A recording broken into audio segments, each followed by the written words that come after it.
గౌతమ్ అయితే వసుంధర ఇంటికి వచ్చి గట్టిగా అరుస్తూ ఉంటాడు.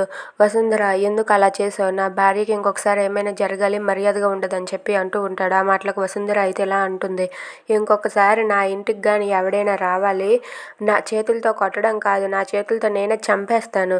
ఎవరు పడతారు మా ఇంటికి వచ్చి ఇలా మా మీద పడి అరవడం ఏంటి అని చెప్పి వసుంధర అంటూ ఉంటుంది. ఆ మాటలకు గౌతమ్ అయితే, నువ్వు ఇంకొకసారి కానీ నా భార్య జోలికి రా, నీ అల్లుడిని ఎవరో చంపించారు కదా, అలాగే నేను కూడా నిన్ను వేరే వాళ్ళు ఎవరినో పెట్టించి నిన్ను చంపించేస్తానని చెప్పి గౌతమ్ అంటాడు. ఆ మాటలకు వసుంధర అయితే ఒక్కసారిగా షాక్ అవుతుంది. అక్కడే ఉన్న మాలిని, అక్కడ ఉన్న మామ అయితే ఒక్కసారిగా షాక్ అయ్యి అలా ఉండిపోతారు. ఇక మాలిని అయితే గౌతమ్తో ఇలా అంటూ ఉంటుంది, గౌతమ్, ఏం మాట్లాడుతున్నావు నువ్వు? హద్దులు దాటి మాట్లాడుతున్నావు, మర్యాదగా మాట్లాడు అని చెప్పి మాలిని అంటూ ఉంటుంది. ఆ మాటలకు గౌతమ్ అయితే అలా చూస్తూ ఉంటాడు. ఇంతలో వసుంధర ఇలా అంటూ ఉంటుంది, నా అల్లుడిని చంపింది ఎవరో కాదు, నువ్వే అని నాకు తెలుసు.